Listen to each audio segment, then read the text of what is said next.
This is Driveway Primitive, and this is my Uncle Charles. And my grandfather, Carl Penland, made me this bow when I was 4 years old. And then he passed away when I think I was 8. I think I was 8 when we lost him. Yeah.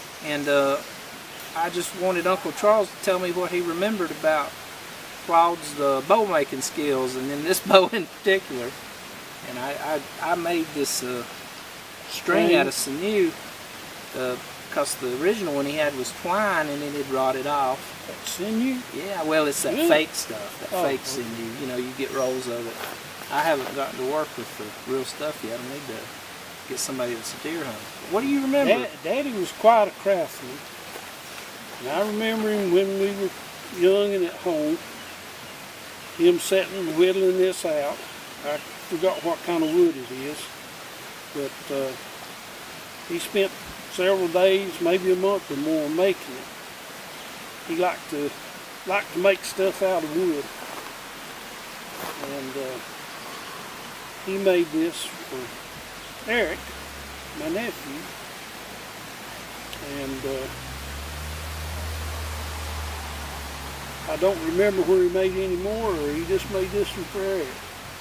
But it's very, very nice bow. Very, very correct in shape and all.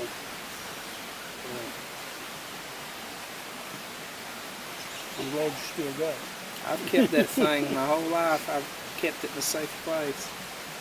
And I'm proud to be able to give it to Orrin, my son, now. It's a work of art. I've made some little, we're going to make him a sheath and some little bow, little arrows, and we're going to teach him with this. He's even made the arrow rest on it, and slendered down the what do they call that part of the bow? The handle. This is the limbs. Yeah. And they're correct and really, It's got a beautiful shape and a nice patina to it. A lot of that's with age. I know he rubbed everything down with linseed oil, and I need to do that. And he would set it behind I remember him with walking sticks, he'd set it behind the stove and let it dry. And he'd just put layer after layer on stuff. And I need to get some linseed oil. Linseed oil he'd put on everything. That's probably why it's lasted so long. Gun stocks and everything. Now he used to do some beautiful, what do you call that, scrimshaw work on those gun butts? Yeah. Do you remember that? Yeah. He used to say, I remember that. He'd sit and he would work those rifle stocks. I've got a 410 shotgun, small 37 Winchester. He gave me when I was 7 years old. And he whittled the forearm. That was too big. Not the forearm, but right behind the trigger, you know. Oh, okay, yeah. The wood right there. He whittled it down and shaped it to fit my hand. And I still got that gun today. That's neat. He loved guns and knives and hunting and fishing.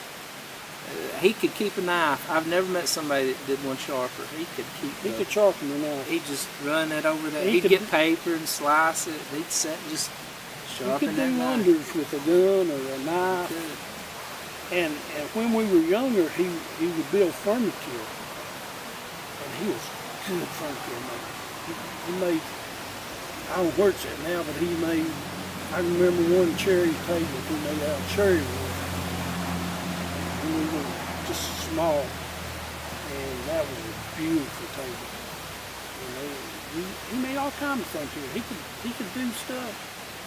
He could take the crack in the gun and fix it. I know one gun, there's a little crack in it, and he made a little piece of aluminum and fitted over that and clamped it down, and it looked good. Wow. And it kept it from splitting. He just knew a lot of things. He was good. Smart fellow. But anyhow, and here's 2 arrows that Eric's made and done a good job. This is a frog gigging arrow. And this is a pointed on. What's that made That's out of? made out of PVC. PVC? It looks like bone, don't it? Yeah. I made some bone ones, and I had a chunk of PVC that I'd found out in the woods too, and I carved it down, and it's hard to tell the difference, but the bone's a little more translucent. You can kind of see it. If I'd have had another, I've been making full-size arrows for my rig, but I'm going to make or in a sheath of these. Probably I'll put How do you get them straight? you heat them.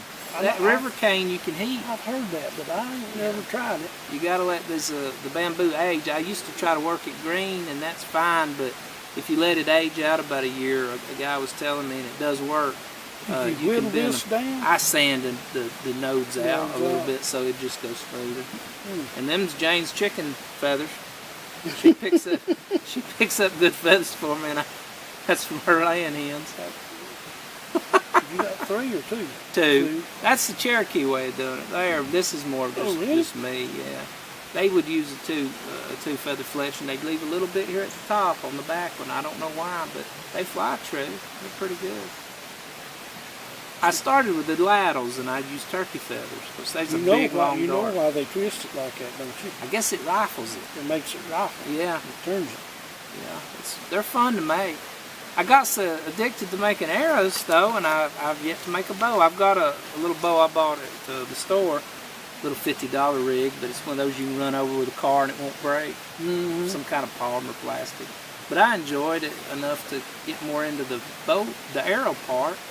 And now I'm wanting to make a bow, but I've just not had success. Copy that one right there. Well, did he work green wood? Was it green when he used it, or you can tell the outside has knots on it.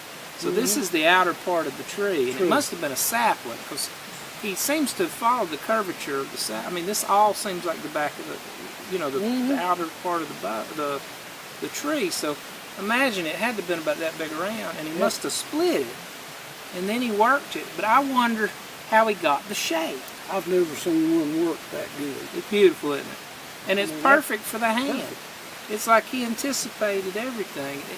It's hard for me to believe he didn't make more than this, or he'd seen it done a lot.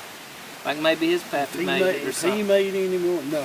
No, you don't think so? Wouldn't do that. You knew him, I did. Yeah, I just met him the one time. He wouldn't fool with that. I just remember he had that stick. Shake that stick at Like my stick. You ain't got a piece of leather on you, have you? No, but I had some at home. I wish I known you needed it. I like to put a leather thong in my Yeah, no, I do too. sticks. BJ had that, and I don't like it. And a while ago, I was out here and it broke. How long you? Well, we'll talk about it later. I'll bring you two. You over here, or I'll get one too. I'm gonna be here for 10 days. How long you been here? Yesterday. Well, today's the first day. I got to work this week, and then I'll be back. But I appreciate you talking about this. Jane was younger than you, and Yeah. she talked a little bit. She remembered when he gave it to me, but she couldn't remember whether he'd worked the wood green or if it was already aged. And I hadn't heard about people working green wood for a bow, but one this size, it might work. When I made mine, that broke. Let me just keep saying that. Greenwood I would used be easier weights. to work for. Yeah, that's what she said. She thought he worked the green, but I don't know. So now I'm going to have to try it both ways. He may have whittled it out and let it dry and then coat it with linseed. I bet that thing's Well, you'd linseed about had in the to. middle as much as I you do on bet the so. outside. But I wonder how he got the arm's perfect. Look, I mean, it's just a perfect shape. You can see that. That's amazing. Yeah, I'm just proud of that. That's one of my prized possessions right there. So now I'm going to be able to get it to Orr, and he'll break it first time he shoots it. And I'll break it. That'd kill me. I tell him, no, don't you. When he's a little bit, he's 3 right now. When he's a little bit older, we'll get it out, and I'll let him get interested in it with this, and then I'll get him another one, and we'll save this one. What Daddy ought to have done is sign it. I know, and date it. That would have been really good. Well, thank you, Uncle Charles. You're welcome.